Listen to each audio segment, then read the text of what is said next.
Ok, alors bonjour tout le monde, bienvenue à cette soutenance de thèse de Nikhil Varma. Mon nom est Jacques Roy, je vais agir comme président du jury aujourd'hui. Welcome everybody, welcome to this thesis defense by Nikhil Varma. I'm the president of the jury. My name is Jacques Roy, professor with the Department of Logistics and Operations Management. And I will introduce the other jury members, Professor Nikhil Varma from the Cornell University Business School, or should I say Cornell Business, or it's brand new.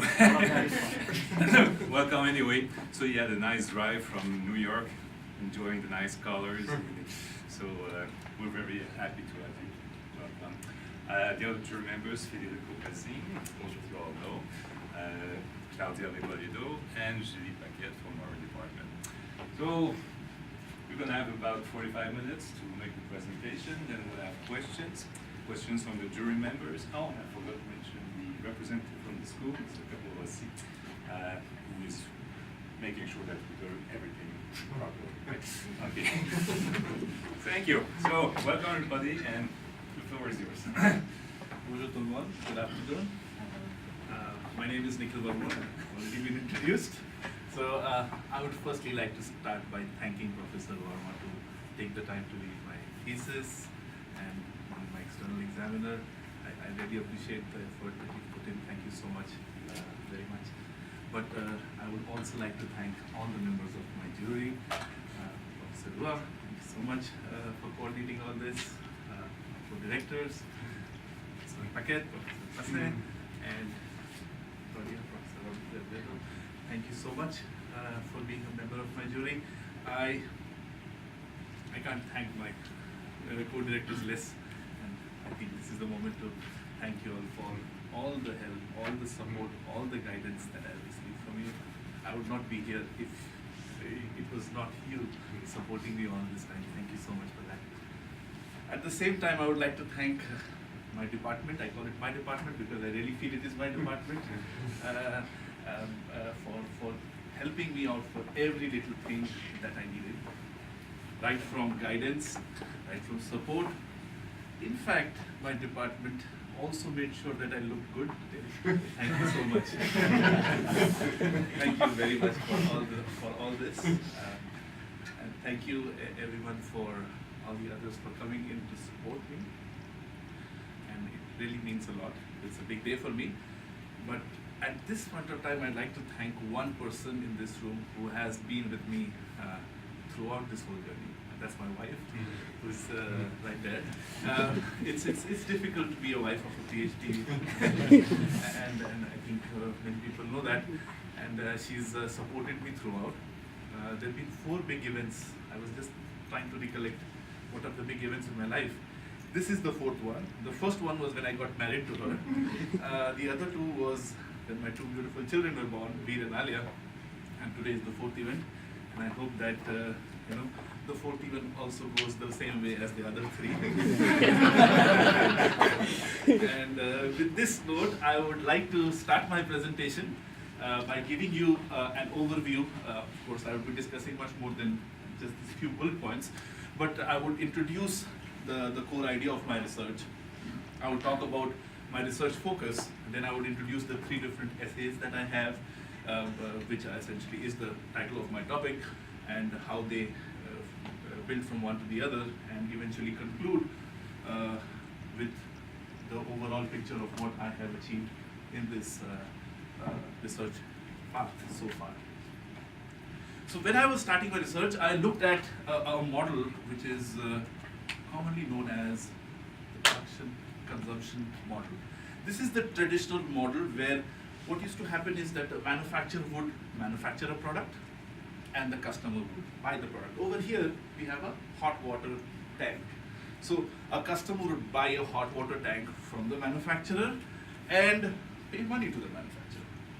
And in this process, manufacturer would do nothing, and the customer was responsible to install the product, maintain the product, as well as dispose the product. Now, this was a very transactional oriented kind of a mindset, where the manufacturer was just interested in making money, selling a product to the customer, and then the customer would get stuck with it. Of course, there were a few other things like maintenance and warranty that was still well known at that time, but overall the picture was more or less like this.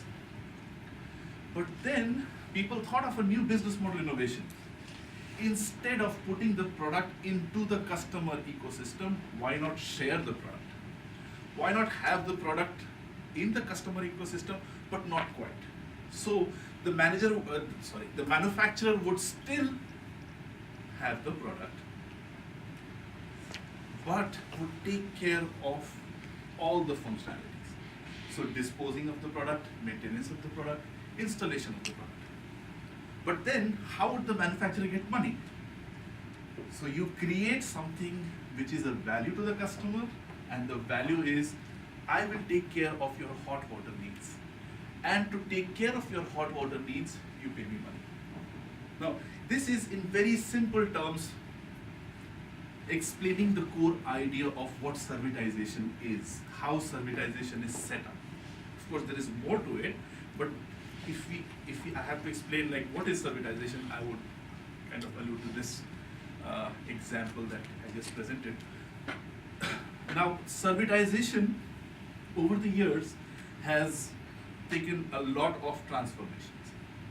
So it's not to say that servitization did not exist before 1988, but the term servitization was coined by Vanderbilt and Rada in 1988.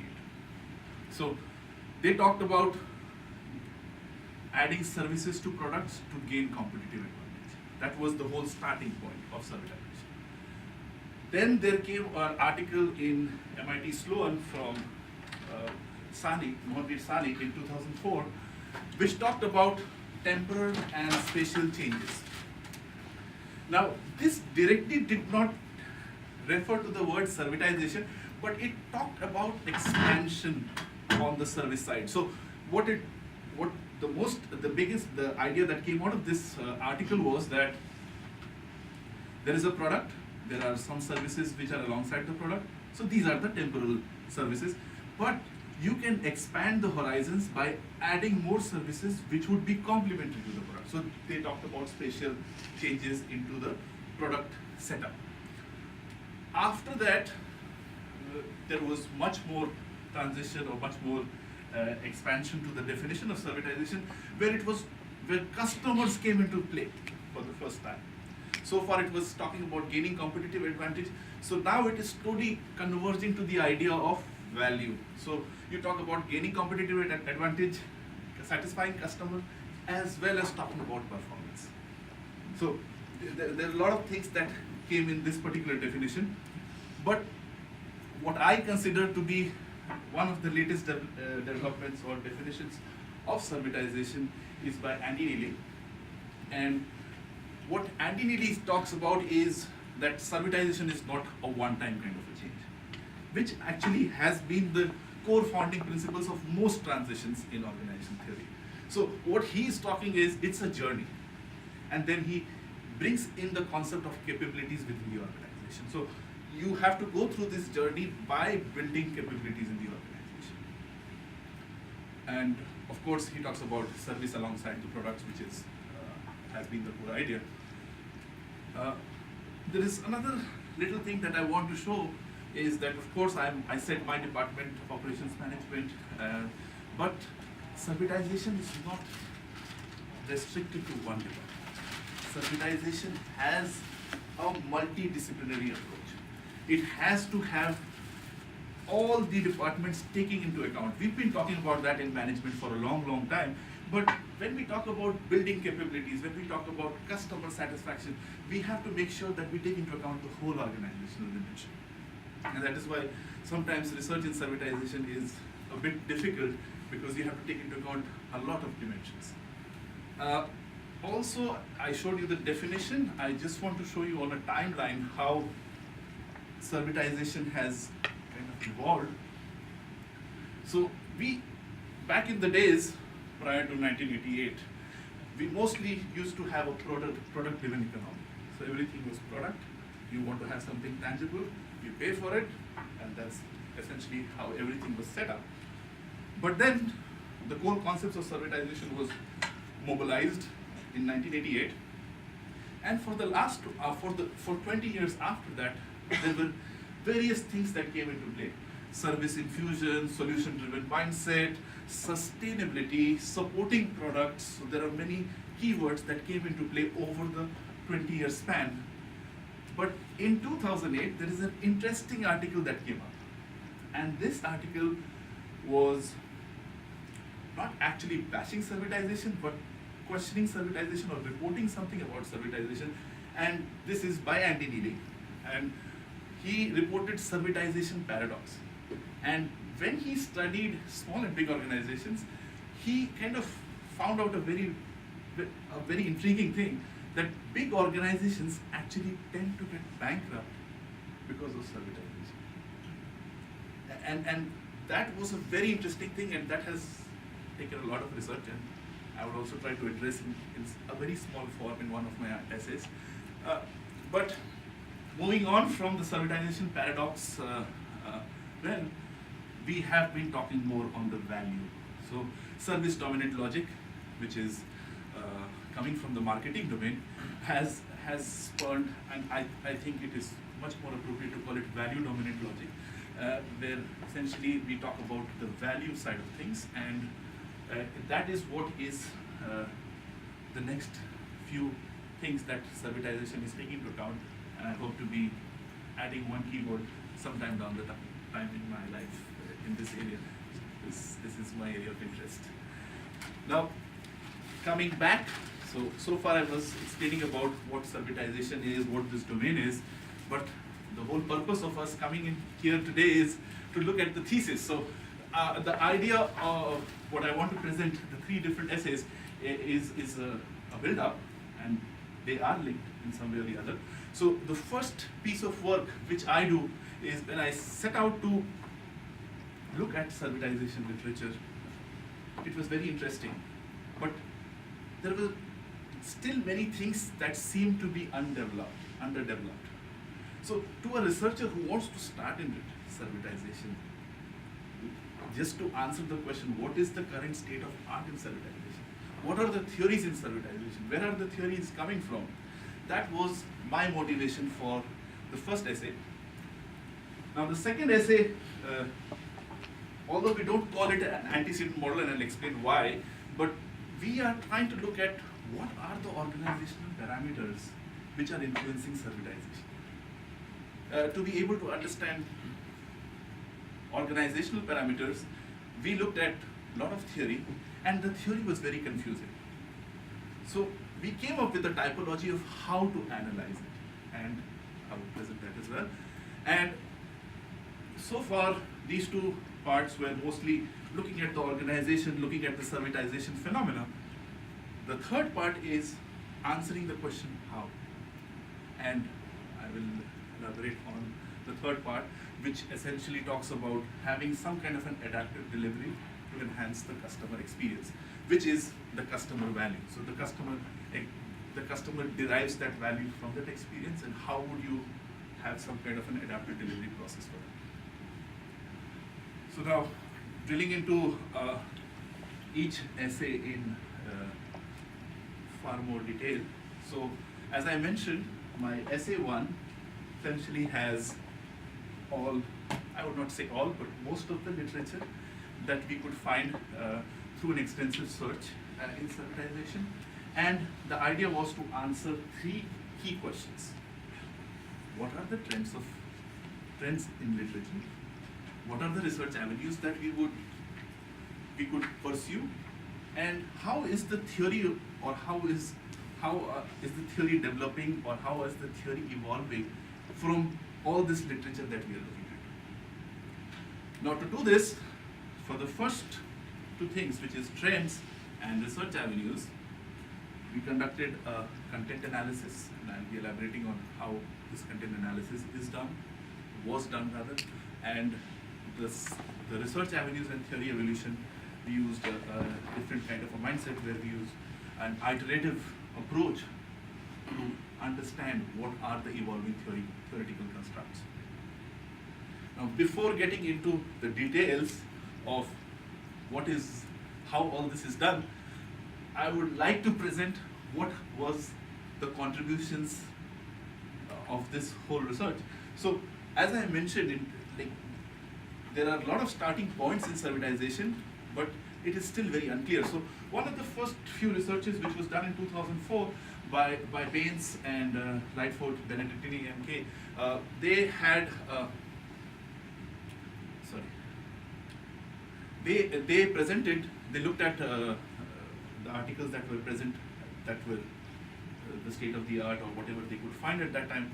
There were about 58 articles that they pulled out, and they looked at what were the key findings. So it was more of an exploratory kind of research, but they were trying to organize things from that research, where they found or they presented some research direction, and they were trying to focus on why companies servitize. So they were trying to, probably that was one of their research questions, to look into all these articles.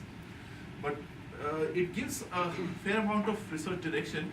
But there was another systematic literature review done a few years later, which looked at a different kind of model, which was looking at how is the knowledge diffusing, what are the themes that are being built out, how is servitization being set up, what are the different groups that are formed. And then they also discussed that these different groups of servitization seem to be going off their own path. They should collaborate more to be able to help the development of theory in the servitization.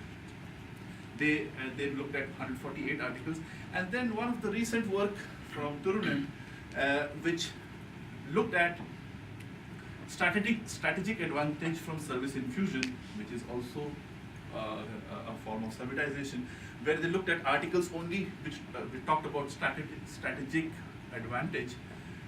They looked at 53 articles and found that there was a lack of rigor. So they didn't find a lot of constructs that would link the strategic management to the service infusion theory. So this was what we kind of looked at as the current state, and this is our sales pitch. So what we have is about 166 articles. Now this 166 articles came out of nowhere, came out of somewhere rather, where we had 424 articles which were pulled out from a very extensive search. And after looking through each one of these 424 articles, we finally selected 166 articles based on a particular rationale, wherein we saw that there was an end-to-end discussion that was covered.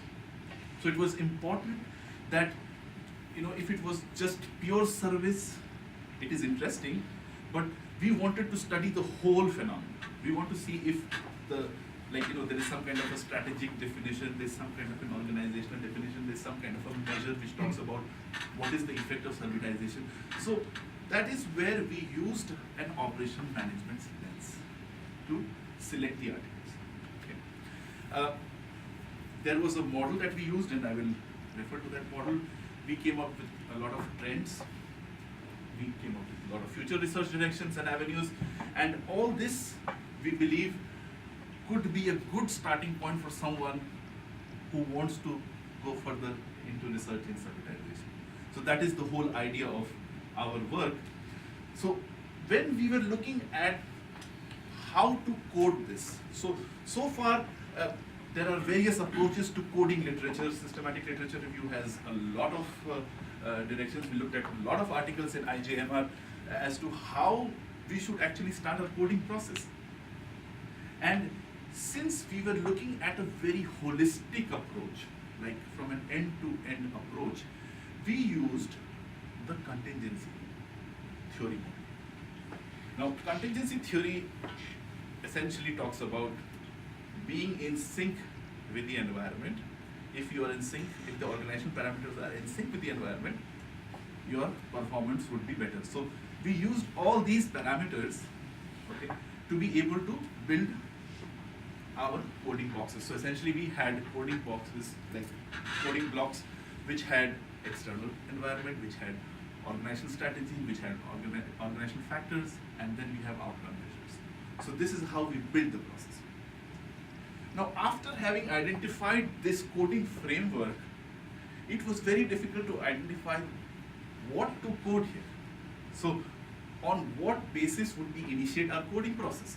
So, we developed an inductive approach to be able to evolve our codes. So, we started with some kind of a base code that came out from organizational change literature and service literature. So, suppose we are looking at outcome measures. So, we looked at outcome measures. What are the different outcome measures which service literature and organizational change literature are talking about? And during our coding process, when we were looking at outcome measures, when we got or encountered new measures which were very different from our set, we either added them or we refined our base measure. And if I'm not making much sense with what I just said, I will show you an example. So over here, these are the organizational factors that we started with. So based on organizational change literature and service literature, we came up with 5 different initial codes. Now these 5 different initial codes, we started coding the articles, and while we were coding these articles, we encountered a lot more new codes. And this is how the evolution process actually happened. So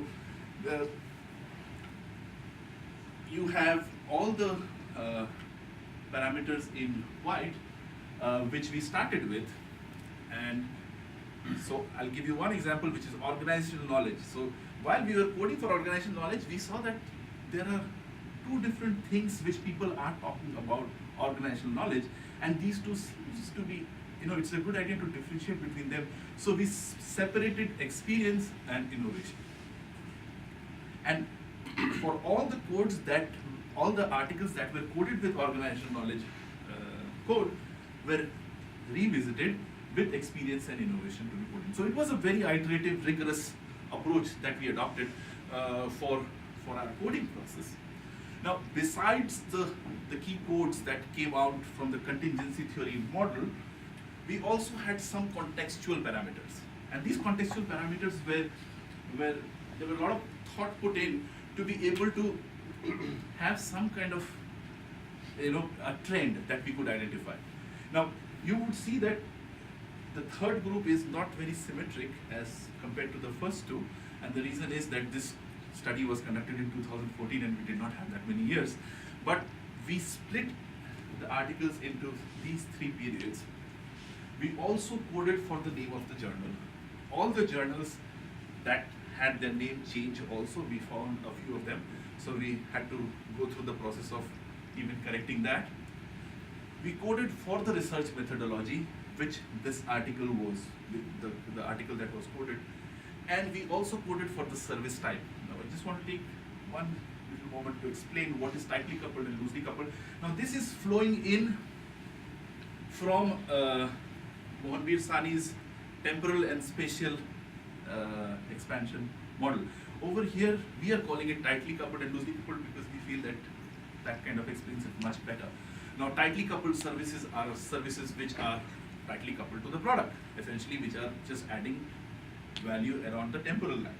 Now, loosely coupled services, which are services which would be giving a complementary support to the product. So that was the whole idea of looking at, okay, what is the kind of service that they were having. And this was the only, actually all of them were mutually exclusive to each other, of course, from this particular set that we had. By the way, I just want to also mention that the organizational parameters and the other parameters that I just discussed, except for the contextual ones,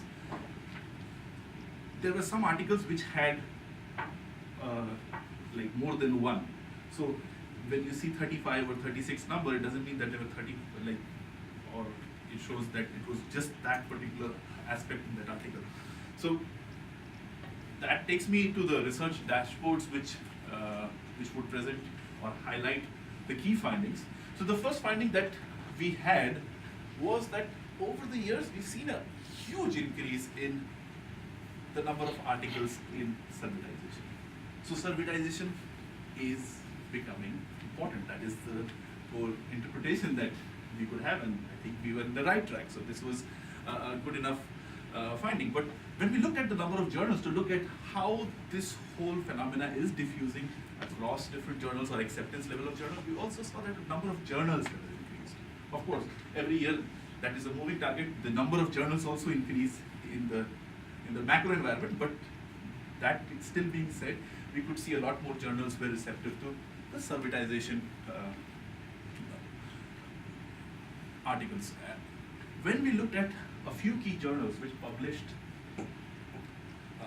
servitization articles, we saw a lot of different names coming up. So we see service, we see marketing, we see manufacturing. So we can see that there is, it's not that it is just diffusing in one area. Even if when we selected articles only from an end-to-end perspective, so Journal of Marketing probably would not feature as much, but even then we could see that it is still showing a lot of different domains, and that's very interesting. When we looked at the methodology, and this is where we was one of the motivations for the second essay, we saw that case study is an interesting methodology. So don't get me wrong when I say that only case study is not good, but what is happening over here is that we are seeing a lot of case studies but less confirmatory research. Now, less confirmatory research, to my understanding, is that maybe the theories are not well developed. So that is why we have a lot of exploratory, we have a lot of studies which are going and studying the phenomena, but there is no hypothesis, not many hypothesis testing was done in this area. So this was one of the motivations for the second one. When we looked at the strategic focus, now I think I did not highlight this in the previous slide, which we also categorized the articles based on the strategic focus.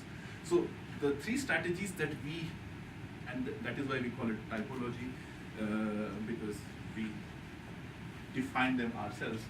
So organizations which were driven by profits or had a self-interest are called producer-centric. Organizations which are driven by customer needs are called customer-centric, and organizations which collaborate with customers are called dyadic in our nomenclature.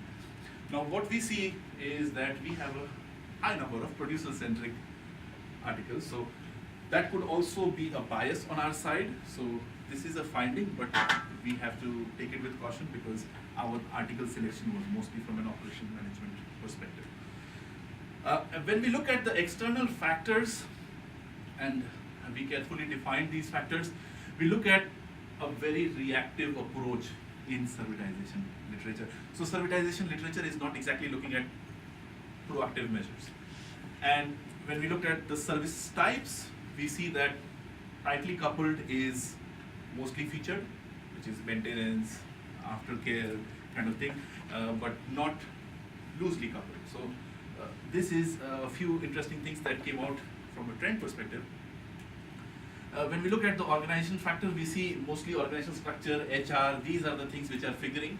And when we look at the outcome measures, we see mostly financial investment measures which are kind of easier to comprehend or study are being done. Customer loyalty, customer satisfaction, again that could be a bias based on our article selection. But just to kind of summarize about the implications, what we were able to capture with this summative analysis is that there is a diffusion of servitization research. So servitization is there, and it is happening. The next thing that we found out was that there is a lot of proactive approaches that need to be done. We have to do a few confirmatory things that have to keep going. The organizations are still looking at loosely coupled services. There's a lack of research in loosely coupled services, sorry. And of course, this is a standard prescription. We don't see any kind of a scorecard measure. Now, so far, we had the articles under control. We did the summative analysis.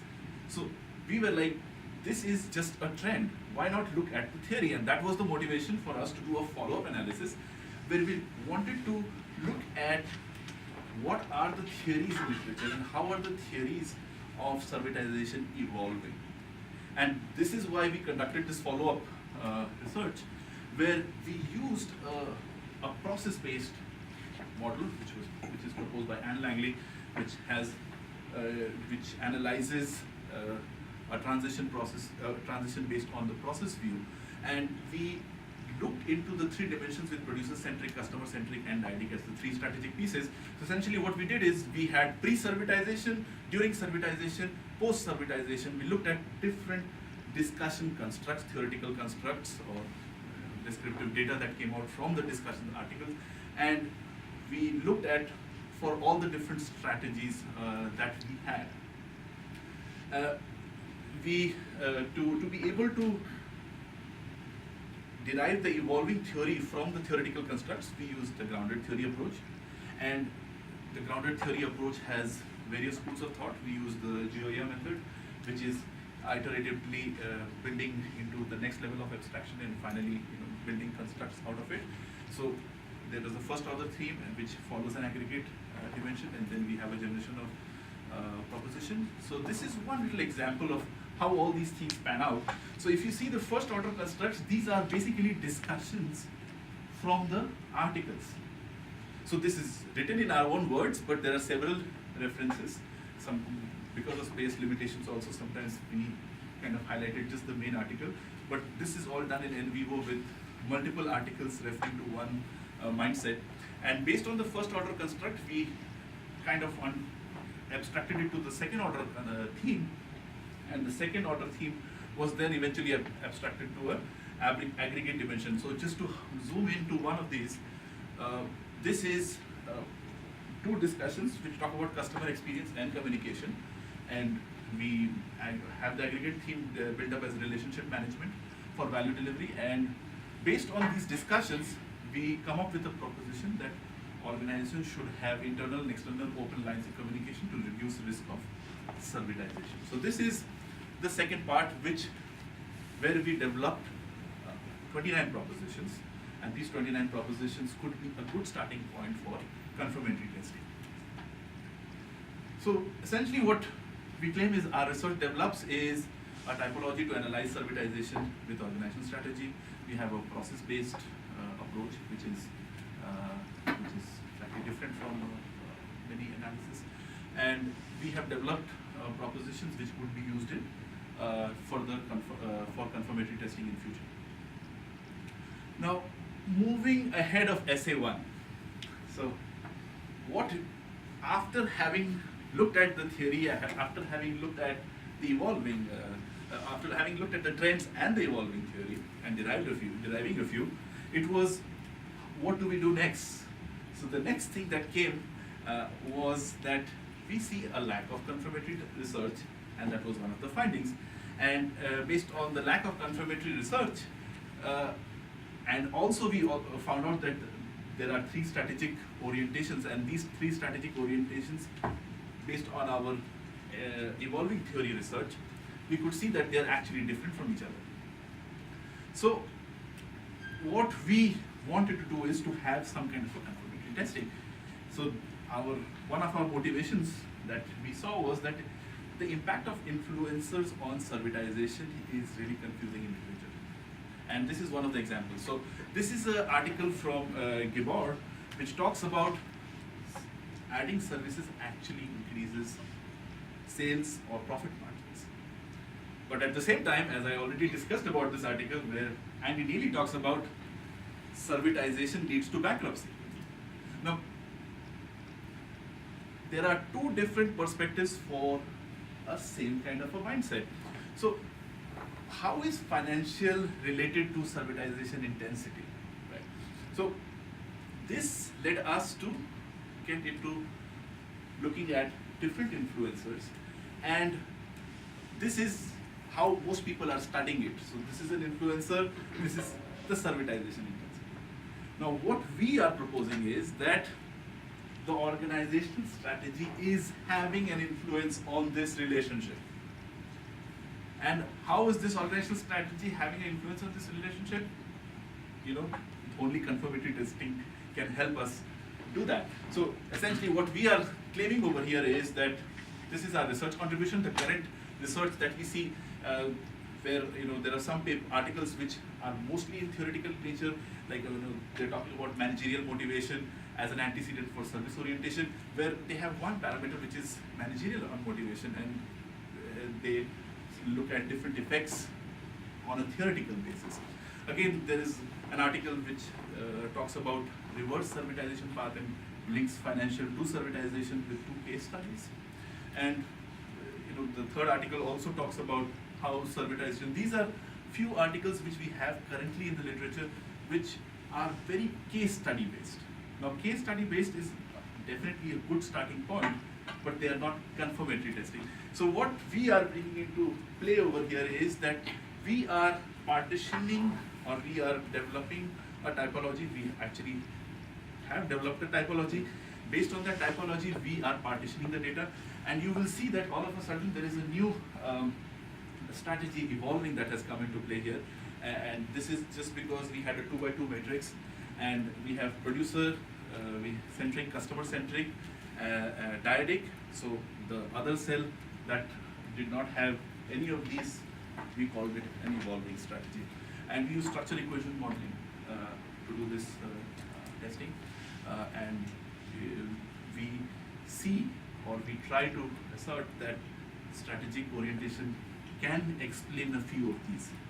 So when we set out to do this work, and this is where Claudia was a great support, the data for this research is very difficult to collect. And we had to ideally develop a survey instrument and conduct a survey. That would probably be 2018 when I would be defending my thesis. So it would have been really difficult. So we had, and Claudia was deeply involved in IMSS. So this is a manufacturing strategy survey. And they introduced one whole section on shifting manufacturing towards services. And this was the opportunity for us to be able to use this survey data to be able to do this testing. Now, of course, we all know that a survey which has already been conducted has limitations. We don't have everything that we have, but to the best of our abilities, we try to identify all important influences in the data. Now, if there are few influences which might seem to be interesting but are not there, is a limitation of the survey. This is the best we could do.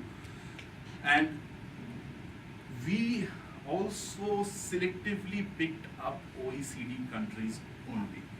And few studies showed that, mostly servitization literature, also diffusion from a geographical perspective, that non-OECD countries don't have the same kind of a mindset or the same kind of an approach to servitization. So just to be on the safer side, we picked up OECD countries only.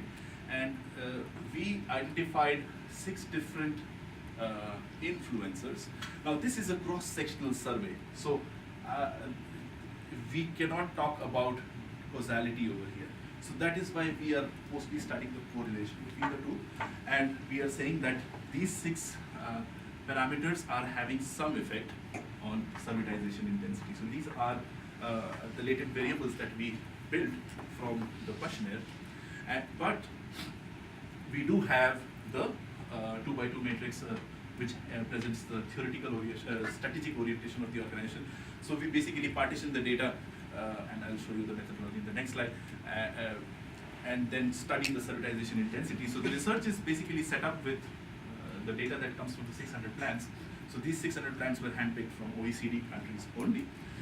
We classify based on some identification that kind of matches our typological definition on which theoretical or which strategic block these plans actually are. And then finally, we build a structure equation model to be able to test the relationship of these 6 latent variables or the influences that we call here on servitization intensity. This is all done in the EQS tool, and of course this is testing the hypothesis. Following this research, we found very interesting insights. So I would give you an overview of the insights that we have. So this is on the left-hand side is all the strategic orientation. And when we look at financial performance, we see financial performance. So all the reds show a negative correlation, the green show a positive correlation, the gray ones show that there is no relationship that we could significantly find. And we could see that we do see some kind of a variance happening here for each one of these parameters. Maybe for some it has a common effect, but for our point of interest, which was financial performance, with which I started my presentation, you see that producer-centric and customer-centric have a negative and a positive relationship. Now, just to kind of refer back to the two articles, which the first one which talked about organizations gain from servitization, and the second one talking about organizations lose from servitization. We don't know. Maybe they are talking about producer-centric and customer-centric strategies, and that is why they are able to see, they are seeing these kind of things. So it is important for managers to take into account what is the organizational strategy before making any investment in servitization. And this also links to the definition of Neely, which talks about firms should develop capabilities. Now, developing capabilities also has to have the strategic orientation, so they seem to be all linked with each other. So far we've been looking at, so essay 1 essentially talked about what is servitization, what are the things in servitization, what are the evolving theories in servitization. Essay 2 with the influencers presented why servitization, why an organization behaves differently in servitization, what are the different strategic orientation. So now we would like to change the context slightly, and based on all this immense data that we have, we would like to present the how.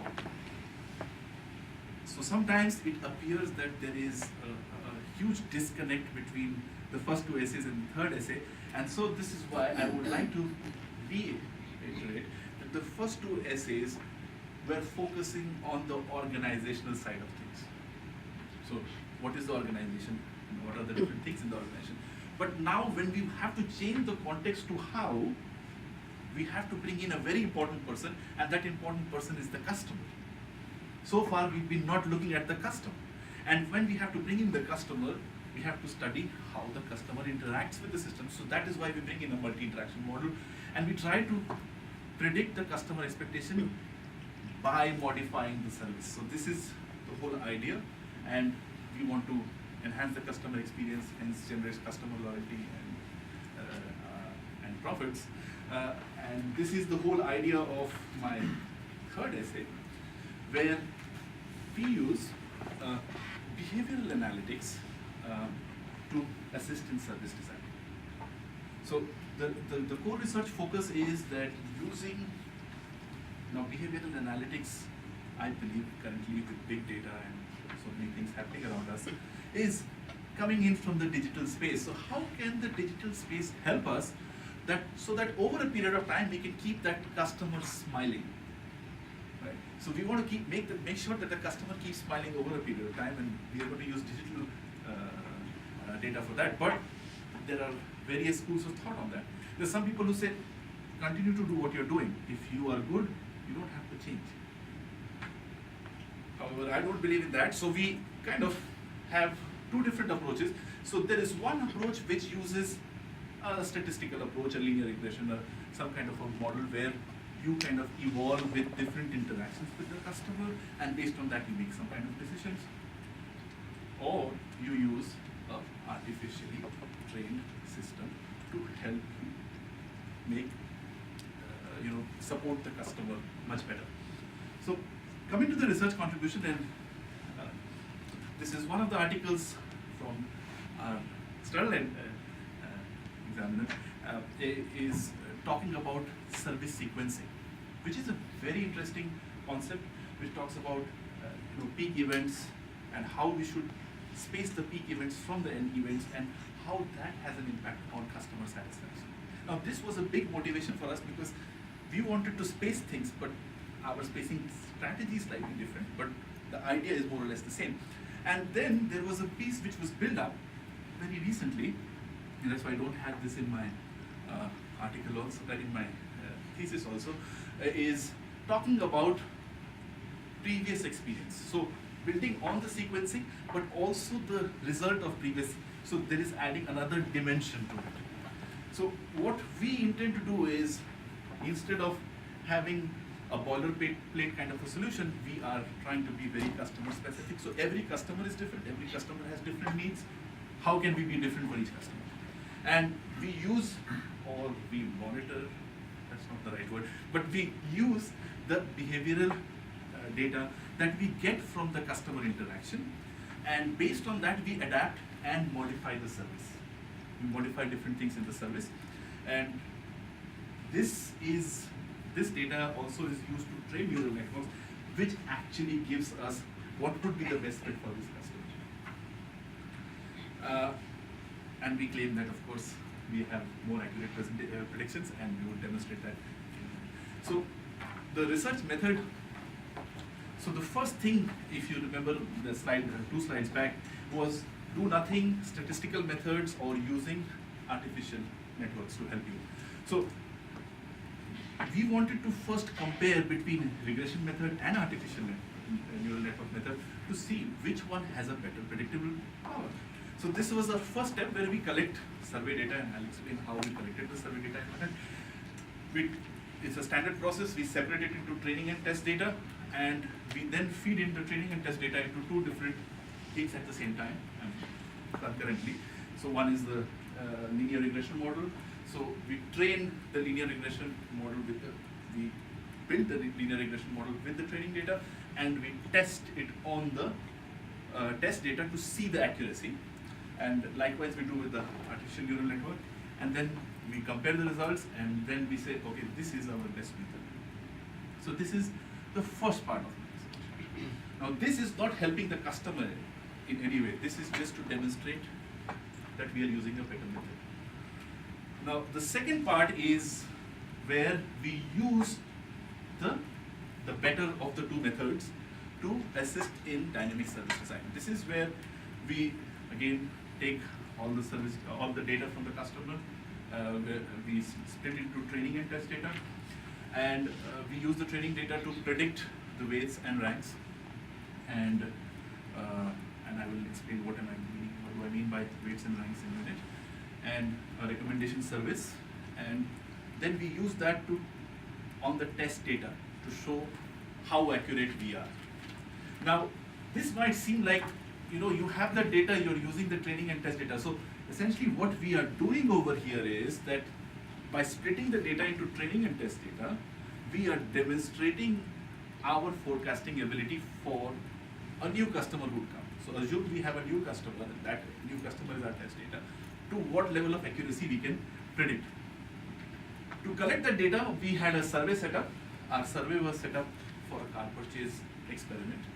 We have a low price car and a high price car set up. A low price car has Honda Civic and Toyota Corolla, and the high price car has a BMW and an Audi. And what these were explicitly stated at the beginning, so that is why we call it an experiment. And we have 5 sections in our experiment tool. So the first section is to collect the demographic data, and we very much use this demographic data in our model to be able to see, and we see a few of them actually have an impact. Of course, in neural network we don't get to see that. A few of them didn't come out in the sensitivity analysis, so it seemed that they were doing good, but they did have effect in the linear regression model. So the second part was that, so the first thing we collect the demographic data. The second part is where we actually present a search engine to the person. So this is your search engine, and then ask questions as to what would you use to search, and also ask questions on whether you would like to have more options. So these are different inputs, and these are all collected on a 7-scale Likert scale. So we know what are the different needs of the user. The third thing is post the first search for cars, and we give them a page with, assume that you get these 4 cars as your search option. Are you satisfied? And so we collect the satisfaction matrix, and this is a very traditional way of collecting three measures to merge them together and finally measure satisfaction. So that was the third section. In our fourth section is where we add the service.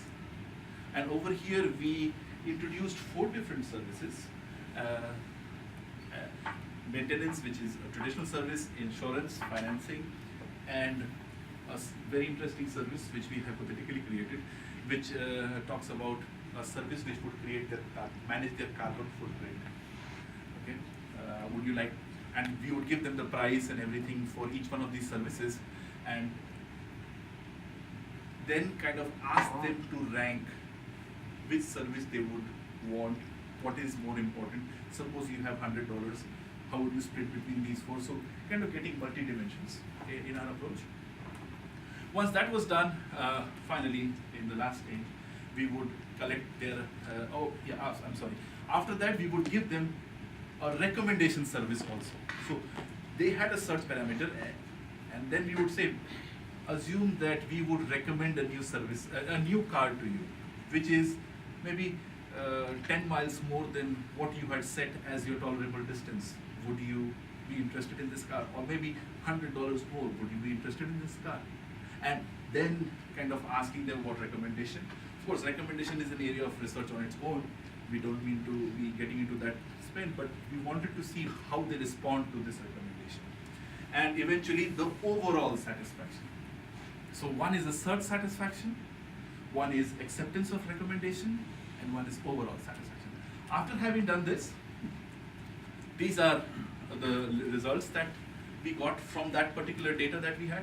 So when we were, by the way, for the first one to have the predictability power, we used the overall satisfaction, the satisfaction that was collected in the section 5 with all the parameters that we had. And we saw that for the low price car and the high price car with the linear regression, these are the RMSEs that we get, which were pretty good actually, but as compared to artificial neural networks, we were, it's a multiple backpropagation trained network, and we used an open source tool to simulate this, and we had a considerable increase in performance. Our root mean square errors were very less as compared to linear regression, which we were really hoping that actually happened. So then we ended up using the artificial neural network to be able to help in the service design process, which was our second step. So in this is what I was talking about. So maintenance, insurance, finance, and footprint, besides having them to rank, in service design generally it is also, it is important to know whether I should focus or not with limited resources. So we introduced this with 2 dimensions. One is rank and the other is weight. So if the weight is very less for the 4th one, suppose, it is okay if you lose the 4th one, but the first 3 would make a lot of sense. But if the weights are very close to each other, then the service design approach should be different. So that was why we brought in 2 different dimensions to this. And we forecast the rank and weight, so basically 8 measures over here. And this recommendation service, we split into 2. So this is a 7-scale Likert. We split it into yes and no. So basically anything above 4 is yes, anything less than that is no. To be able to find out about the recommendation service, we were able to forecast the weight and rank to a good extent. But when we looked at, and this is the interesting part because we were not anticipating this, when we looked at the difference between high-priced and low-priced car, our recommendation forecasting ability was reduced considerably. So we were able to recommend, estimate recommendation up to 90% for low-priced car. But when we looked at the low-priced car, our recommendation forecasting ability went down to 62.5. So it was something which was interesting and was my later part of the summer, where we actually decided that why not conduct a post hoc test? Is it because of our data science or is it because of something else? So this was not that we started out with, and so we conducted a post hoc test where we collected more data. So the idea was to look at accuracy versus more number of parameters. And when we collected this, interestingly, we saw a further decrease in our forecasting ability when we had 200 more samples come into play. So after this, what we can safely conclude is that with the increase in price, because we were selecting the same behavioral data for both, so we had the same survey, just the cars were different. So it is likely that you have more satisfaction for when the price increases, you have to collect more behavioral data to be able to predict better. That is what came out of our findings. So to conclude, I would like to mention that the first essay was, the whole purpose was to look into the whole literature, dig into the details, find out what is happening, and present a summative analysis. So look at the different trends, look at the evolving theories, and then propose future research directions. This is exactly what we did in our first essay. Our second essay developed and tested a typology of strategic orientation, which would help us to explain the problem, a few variations in literature that we had seen. And finally, in our third essay, we developed a method for dynamic service design using behavioral analytics. Thank you very much.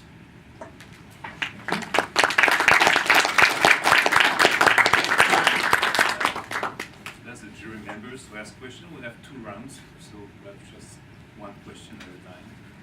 Starting with Well, this is a very impressive piece of work. Thank you. I congratulate you and your advisors for helping you get here. Clearly,